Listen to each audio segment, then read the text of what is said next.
Hey guys, and welcome back to Hustle on Purpose. This video is the next chapter of our series on building wealth through real estate. So if you haven't seen part one, you should pause this video and go check out the first one. So we're diving into building wealth through real estate. This is our step 2. So building wealth through real estate can be an incredibly daunting goal to undertake. There's so much information out there, it can cause you to go down the wrong path, or worse, not start at all. Hopefully you've checked out my first video on this and you've established where you're at currently and narrowed your focus for now.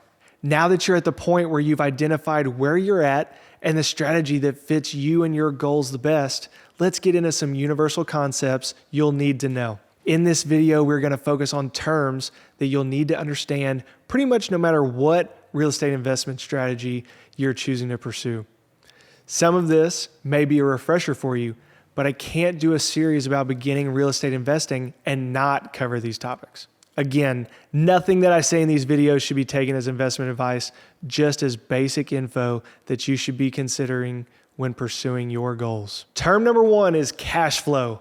The definition is cash flow is the total amount of money being transferred into and out of a business, especially affecting liquidity. Simply put, your real estate investment needs to be returning money to you. At the bare minimum, you must make sure it is returning enough to cover all of your expenses for that property. That's the debt, the management fees, the insurance, the utilities, the taxes, the maintenance, etc. Ideally, you have more coming back to you every month than you have going out, and that surplus can be used for your living expenses or additional investments. Cash flow allows you to have staying power, meaning you won't be forced to sell or default on your financing, and you get to reap the long-term benefits, appreciation, depreciation, debt paydown, etc. If you can make a real estate deal cash flow, then the sky is the limit. Term number 2 is appreciation. Appreciation is a property or investment increasing in value over a period of time. So appreciation can be passive over time due to demand for the area going up, rent rates going up, or simply the passing of time and inflation. We know that historically real estate goes up in value over time, exactly how the prices for most everything has increased over time. Appreciation can also be forced. House flipping is a great example of this. You buy a property, and through the process of doing a well thought out renovation, you can drive up the price of that property and sell it for a profit. This is a property increasing in value over time, so it fits our definition. We can see how important appreciation can be as part of your strategy, and these two different kinds, passive and forced, kind of fall into two categories, short-term and long-term. My main business is actually focused around trying to capitalize on both. So imagine doing a flip project focusing on that short-term forced appreciation, but instead of selling that property for a profit, you refinance it with a bank and the bank keeps that profit as equity, similar to a down payment. Banks will allow you to cash out refinance 75 to 80% of the appraised value of the property. So now you have ideally refinanced your initial investment back out, and you can turn around and rent that property for more than your monthly payment and expenses. So the bank is happy because they have 20 to 25% equity in your property as collateral, and they're getting paid back every month plus interest. Your residents are happy because they have a newly renovated home to live in, and you're happy because you have all of your money back out of the deal and all of the other benefits that come along with owning rental properties. One of those benefits is our next term, depreciation. Depreciation is the process used to deduct the cost of buying and improving a rental property. Depreciation is basically reverse appreciation in the government's eyes and for tax purposes only. They treat the property as a depreciating liability, even though we as investors try to make them appreciating assets. If you don't fully understand the difference, then go check out Rich Dad, Poor Dad by Robert Kiyosaki. It is a great book on this topic.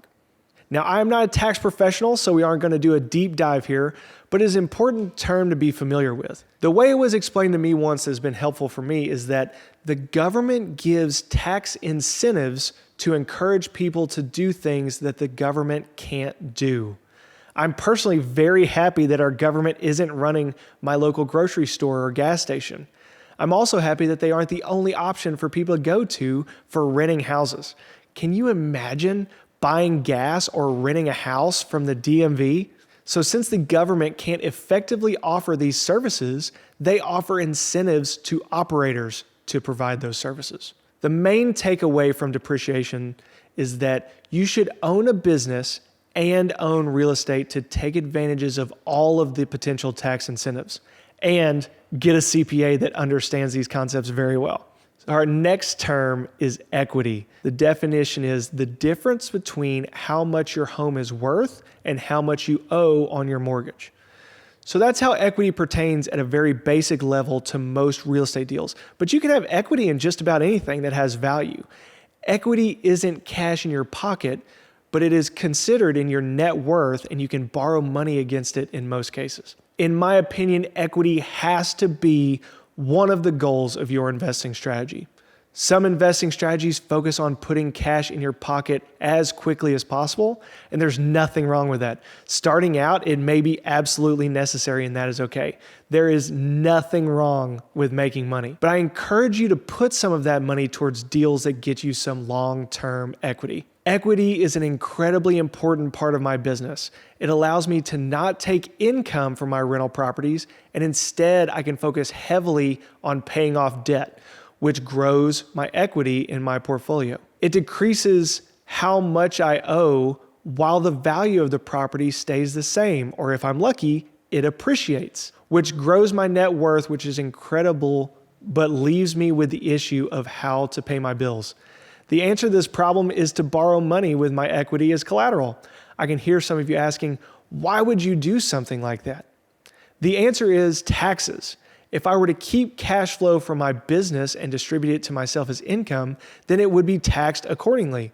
But if I take a loan from a bank that my portfolio can cover the payments on, then I don't pay any taxes on that, just the interest rate that the bank charges me, which is substantially lower. Or I can use that loan to buy more properties and keep going with that. Main point here is to get some equity ASAP. This was just a very quick overview of some concepts that I think are extremely important. Thank you to those of you that stuck with me this far, even if it was a refresher for you. We will have more videos coming soon that we hope will help you on your journey no matter where you are. So be sure to like this video and subscribe to the channel. It really helps us to reach more people. Also be sure to follow us on all the social media platforms where we are constantly dropping knowledge and encouragement to get you fired up to go out there and crush it.